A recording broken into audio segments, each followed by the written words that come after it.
Right now, Phoenix police is investigating a state lawmaker and her adult daughter after they were accused of trying to take a weapon through security at Maryvale High School. This coming just a week after a deadly stabbing on campus. Now, there is a growing bipartisan call for State Representative Lydia Hernandez and Cassandra Hernandez to leave public office. 12 News journalist Craig Harris is outside the high school with the latest. Craig? Good afternoon, Tran. We spent most of today trying to track down the Hernandezes as they appear to be in a lot of hot water and their political careers in question. It all started on Monday when the mother and daughter tried to enter Maryvale High School with a box cutter knife, according to the Phoenix Union High School District. That set off security measures and they were escorted off campus. Today, Phoenix police told us it has opened an investigation into the matter but did not provide additional details. The mother and daughter also are on the board of the Cartwright School District, which feeds into the Phoenix Union High School District. Democrats in the legislature have been highly critical of Lydia Hernandez, including one who said she should resign. Further, State Schools Chief Tom Horn, a Republican, called for them to resign from the school board. On Wednesday, 2 Phoenix City Council members also called for the Hernandezes to quit. We went to 2 Central Phoenix homes that public records showed where they lived. We were unsuccessful in reaching them. Tran, we also tried to talk today with the Phoenix Union High School District, and they didn't have any additional comment. However, we did get this statement from House Democratic leader Oscar De Los Santos. This is what he told us. Taking a weapon onto an Arizona school campus is a crime. As we have said, these allegations are serious and a police investigation is warranted.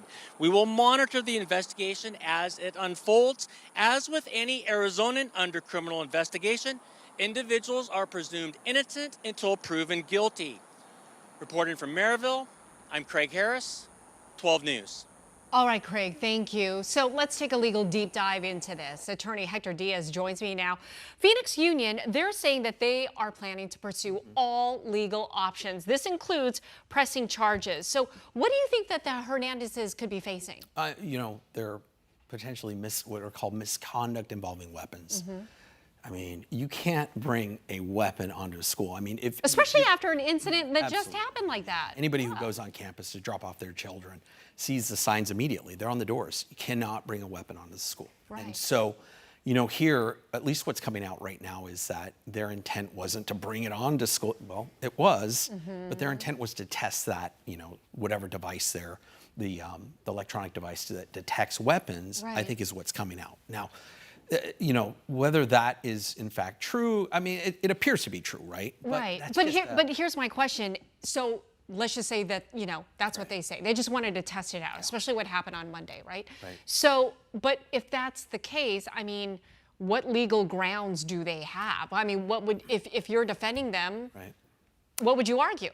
Number one, if in fact it's proven that they actually did have a box cutter. Now, again, they're police officers that are on campus. I'm assuming that police probably got involved very quickly, tried to get a statement, got statement from some of the security officers. Was there a box cutter? Let's assume there was. It's going to be very difficult at that point, right? There's still some issues that if they have counsel, they're going to want to present. They're going to want to do it very quickly because the police department's conducting their own investigation right now. They're going to forward that over, whether it's to the county attorney, whether it's to the Phoenix prosecutor's office. And the issue is going to be you took a weapon onto campus. And the rules are clear. And they are no weapons allowed. The only issue, and really it's potentially mitigation, is our intent here wasn't to actually bring it on to, the reason people bring weapons on potentially is maybe to cause harm to kids or harm to teachers or whatnot. And they went about it the wrong way, trying to ensure that the safety measures were working.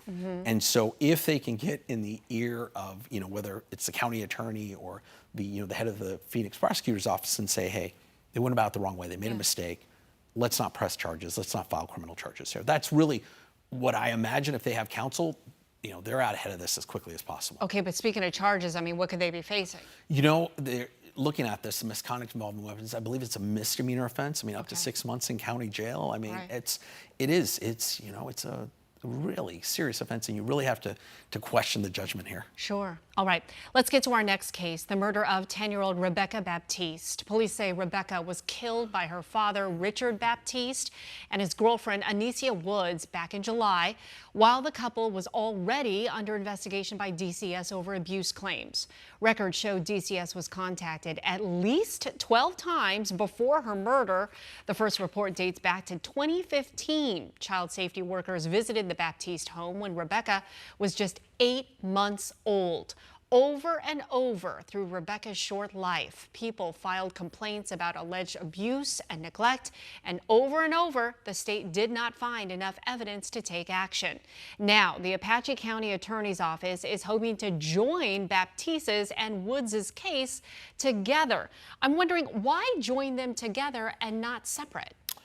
Because the facts and circumstances are really aligned here. Okay. The investigation that came out from Apache County, if you look at probably all the reports, all the information, witness statements, all the reports involve Baptiste and Woods.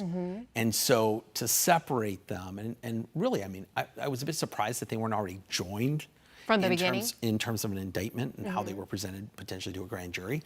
And so that may have been, maybe an oversight, whatnot, but now the county attorney is realizing, hey, for efficiency purposes, for argument purposes, if this thing goes to trial, we're going to present this case. We want to make sure it's presented in a coherent manner that includes Baptiste and Woods. Okay, but let's just say, Anicia Woods, she or both of them, first of all, don't want to be joined, or Anicia Woods, says, I didn't do as much harm as my partner, Baptiste did. So what then? I mean, wouldn't that benefit them being tried separately? You're trying to take my job, Tram.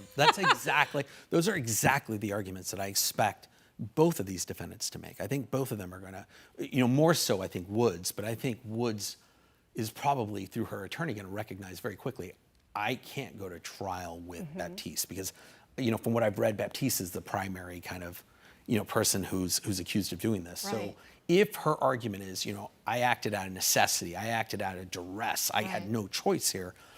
Yeah, she doesn't want to go to trial and have her case lined up with Baptiste. So which could be much worse. Could be, absolutely. And so, there's a hearing in early September where I expect both of them are probably going to make some more Woods, to be frank, is going to make arguments to sever this matter. Okay.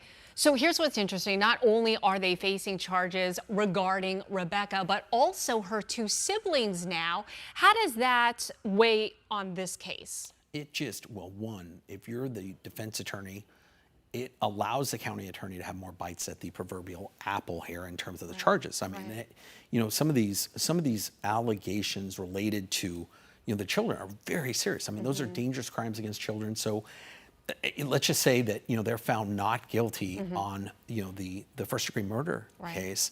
They're still looking at mandatory prison on the other, very lengthy prison. So the county attorneys want to be complete in the presentation of the evidence. So they, they didn't add these charges because they just wanted to make it more difficult. They added them because that's what the evidence warranted. Right. All right, Hector, always great to have you. Thank you so much for your insight. We appreciate it.